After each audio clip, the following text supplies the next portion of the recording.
Ó, frases emblemáticas.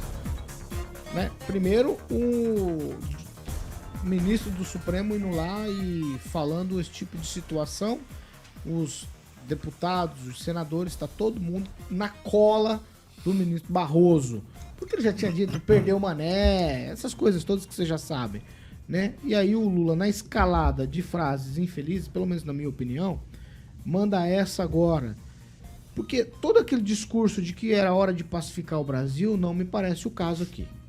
Me parece o caso de jogar mais lenha ainda na fogueira. Eu já vou começar com o Daniel. Ô, Daniel, o que é que está acontecendo nessa república aqui? O ministro vai, fala, aí você já sabe que o Senado vai ficar, a oposição vai ficar maluca, vai querer fazer sei lá que tipo de coisa, que tipo de manifestação. Até porque tem uma pesquisa que foi divulgada ontem, que no terceiro mandato do presidente Lula, ele é aprovado por 51% dos brasileiros, exatamente o que foi na eleição. Então ele não avançou nada mais. O que se esperava era isso, a condição econômica melhorando, ele avançasse nessa aprovação. Não é o que vem acontecendo. Por conta dessas frases malditas, não nos sentidos de mal demoníacas, mas malditas no momento errado, na hora errada. Ele vem cometendo o mesmo erro que o ex-presidente também cometia, né, o Paulo? São frases muito ruins, né? São discursos de ódio. Parece que o presidente ainda não desceu do palanque. Está na hora dele governar mais, de fazer mais ações, parar de viajar um pouco. Está tomando muita pancada por bobeira. Parece que ele não está nem aí com o povo que não votou nele, que ele está administrando somente para esses 51% de eleitores que fizeram ele ganhar a eleição. Acho que passou a eleição, hora de descer do palanque, de governar para todo mundo.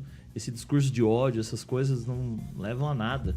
Então criticou-se tanto o ex-presidente que ele parece que está querendo fazer pior. Parece que o presidente tem um sentimento de raiva, que ele quer mostrar para todo mundo que ele ganhou a eleição, que ele estava preso, que saiu e ganhou. E aí se torna essa bagunça toda. O ministro, a fala dele também muito infeliz, quando declarar vitória sobre o bolsonarismo, onde o mais interessante era tentar construir o diálogo, né? Ele que tem uma posição tão importante. Agora, será que se fosse um ministro que fosse contrário a essa administração, será que não teria uma penalidade maior? O julgamento seria o mesmo? Então, assim, a gente precisa de um país mais equilibrado para continuar andando. O Brasil é tão grande, tão rico, mas ficar pegando nessas picuinhas, nessas brigas de direita e esquerda, de não ter um meio termo nessa toda essa discussão, a tendência é só piorar. Vamos lá, professor Jorge, sua vez. Olha, primeiro o contexto, né? A UNE é uma entidade estudantil, né? Formada lá pelos anos 1930. Então é uma coisa antiga, tem mais de 80 e poucos anos. Dela vieram o José Serra, tem toda uma participação no movimento, né? O Lindenberg Farias, por exemplo, o outro. E assim, uma pleia de políticos do país. E é um ambiente, claro, que vai a levar os sujeitos a falarem nessa linha que a UNE sempre teve da defesa da democracia, né? Me parece que o ministro Barroso coleciona já, e não é somente ele, mas uma marca dos agentes públicos brasileiros é essas falas, né? A mais conhecida dele é aquela de perdeu o mané, né? Não amola, perdeu o mané. Que foi uma frase que foi uma frase que circulou aí durante muito tempo e fez realmente marca, né? Teve essa outra também dele que falava assim: a verdade ou a mentira os libertará, conheceis, né? E outras como o déficit imenso de civilidade. Então o ministro Barroso coleciona já aí uma lista, pelo menos, de 5 famosas frases. O Bolsonaro tem aí uma lista gigantesca, acho que é of concord das frases no Brasil. E o Lula aí, para e passo do Bolsonaro, com a fala dele também.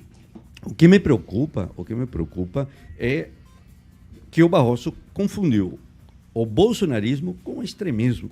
Então ele devia ter dito: derrotamos o extremismo. Agora, quando ele diz derrotamos o bolsonarismo, evidente cometeu uma falha aí grave que merece uma justificativa, uma explicação e, pelo que eu estou lendo, ele já falou com Pacheco e disse: desculpa, errei, não era a palavra correta, porque entra no campo da suspeição. Daqui a pouco ele vai ter que julgar.